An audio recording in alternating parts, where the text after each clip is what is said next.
So let's move on to the next team we're going to talk about. The sad, lonely Jets. Yeah. And if you had to describe this team in one word, what would you say it is? I would say hopeful. I was going to say, well, it's not one word. So let me think of one word. Hopeful is. I would say, okay. Okay, yeah. But the thought in my head is, at least you don't have Adam Gase.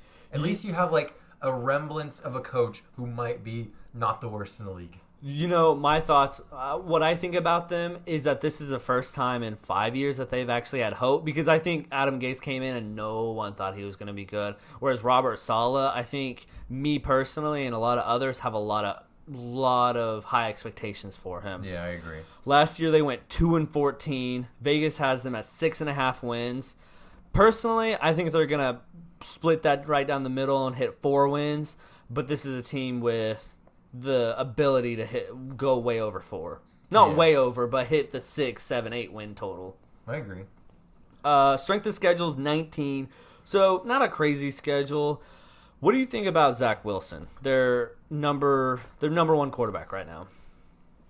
I think they have to be very careful with Zach Wilson, not to just have Sam Darnold all over again. Yeah. I think Zach Wilson is definitely better than Sam Darnold, but you just have to be careful and not screw it up like you did with Sam Darnold. You know what I mean? Yeah. So, as a prospect, he's pretty good. He reminds me kind of I don't want to say Baker Mayfield because he's like a different build, but he's kind of similar in like he's a little bit of a gunslinger, you know? He's not afraid to like take risks, and that might like look bad sometimes, but it also might be pretty cool. Yeah. So super talented, has all the talent in the world. Yeah, I think he has the mental aspect. He just needs to translate his game being from that lower level to the NFL.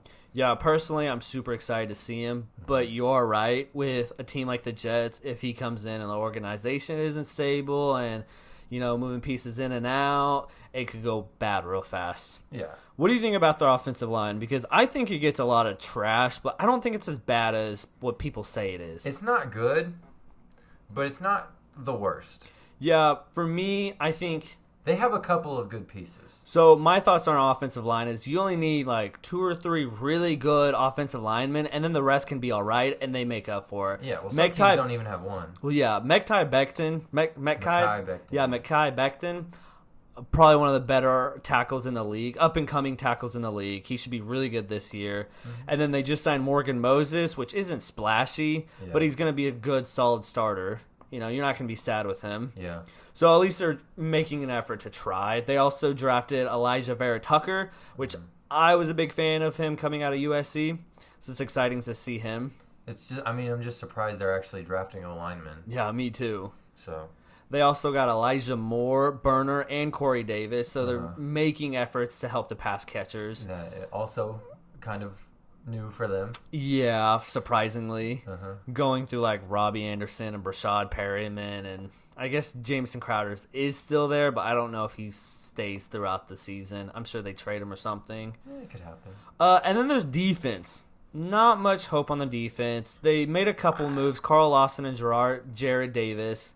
I actually think their defense is better than their offense. Oh, you do? Yeah. Walk me through that. I think their defensive line is solid. Yeah. They have some pretty good names. I'm not huge into Quinn Williams, but he's all right. Carl Lawson, if he's healthy, is pretty good. Fadu Kasi is a pretty underrated player. So that combined with like another, if he's healthy, C.J. Mosley, and their secondary isn't very good, but Marcus May is pretty good. Yeah, if so he they stays. have a couple of bright spots. So their offense isn't that good. Yeah. So with that, I think their defense is their stronger suit. They might surprise us. And we're saying all this. I still project them as a 4-win team and a team that won 2 games last year. So I don't think the world of them. But like we said in the beginning, it's hopeful and it's better than what it's been in the last 5 years. I mean, yeah. Best case scenario, they're like the Dolphins were last year. They're like, oh, you're not as terrible as we thought. Wow, you actually have a good defense. Maybe you guys have a future. Yeah. Yeah. And then they spent a lot on the free agent market, and we'll see what happens with the Dolphins this year. Yeah, and then Robert Saleh, let's go back to him. Defensive-minded guy. I'm really hopeful for him, and I think that he can make these defensive players that were bad, somewhat good. Yeah.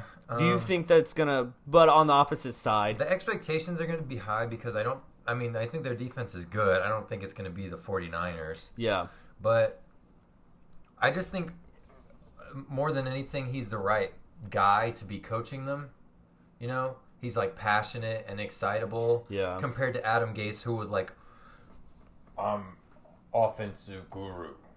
Don't question it. Our offense is 28th for the fourth year, but it's okay. Yeah. So going from that to this is going to be, it should be like night and day. Yeah, exactly. And then some notable departures: Jordan Jenkins, Bradley McDougall, and Henry Anderson. Do you think any of these matter? I don't think so. Things, no. Me either. I don't think they're gonna go in the season and be like, "Oh, I really wish I had Jordan Jenkins." Yeah. I mean, he's a good piece, sure, but you can find an undrafted rookie that does the same exact thing. You know what I mean? Like nothing special. Yeah. Anything else you want to say about this team before we move on? What do you think about the running backs? Because they seem to have like 5 all right running backs: Tevin Coleman, Michael Carter. I think it's just P. Ryan, Coleman, and Carter. What about Ty Johnson? Anything with that? No Me one either. cares about him. I think honestly, you're hoping probably that P. Ryan or Carter is like really good out of nowhere, and then you have Coleman just in case. I think that's about the extent to it. Yeah. I'm interested to see what kind of offense they're going to be running.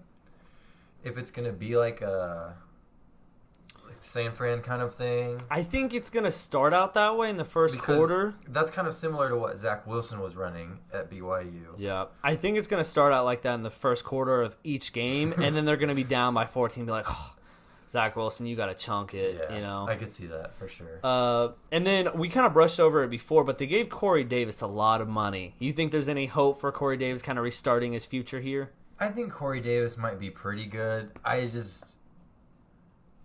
As a number 1 receiver, Yeah. Yeah. What was he, like the 7th or 5th pick in He was up there. like 4 years ago? Yeah. So obviously he has a ton of potential. Well, I don't know if I'd say a ton of potential, but athletically, he's gifted. I actually think he's a pretty high floor, just a pretty low ceiling. See, I think different. I think otherwise. I think he has a high ceiling where he can go and become like a solid number one wide receiver. Really? Because of his athletic ability. I But at the just don't same see it. time, he could get hurt week 1 and then it lingers. Kind of like what it's been the last 3 years where you're like, this guy wasn't worth a top 10 pick. Yeah. If that makes sense. Yeah, I get you. Anybody else wide receiver wise? I mean, they have Chris Herndon. No hope for him. Stop talking about him. He's not good. I don't even think he's starting this year.